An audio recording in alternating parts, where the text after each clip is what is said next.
Eureka Medical Laboratory was the first to introduce self-swabbing for COVID-19 at its newly established drive-through testing facility last week. The new testing methodology allows persons to access a rapid antigen test from a recreational vehicle RV by swabbing their own nasal passages without leaving their vehicles. The sample collection process is supervised by a trained medical personnel who provides instructions to persons who suspect they might have been exposed to the disease.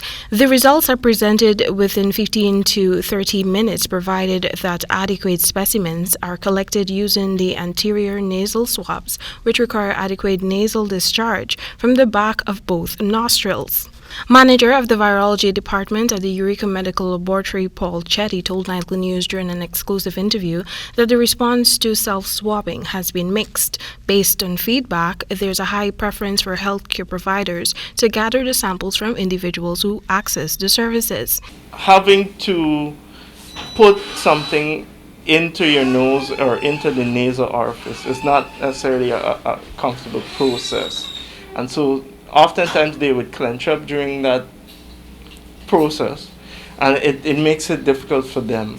So persons are more comfortable if a person is doing it on them, where they would be in a specific position to allow that to happen. He said the test is most accurate for persons who are experiencing COVID-19 symptoms, but can also be accessed by asymptomatic people.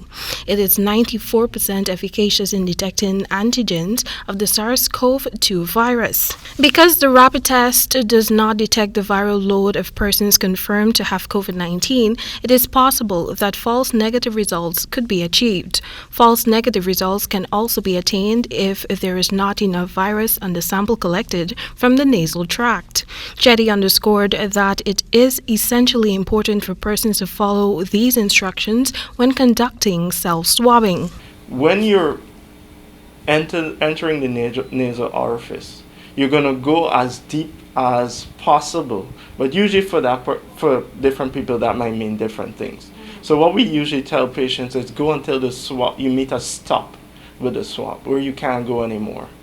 And then after that, it then becomes a situation whereby the person has to do a number of things. So you're supposed to swirl the swab several times and just leave it there for at least 5 seconds. The sample is then placed into a solution vial which contains a buffer. Drops of the specimen are then added to a lateral flow test kit and the results showcased shortly after. The entire testing process cost $4,000 Guyana dollars. Health Minister Dr. Frank Anthony earlier this week disclosed that the self-testing mechanism has been approved for use in Guyana, but not for entry into the country.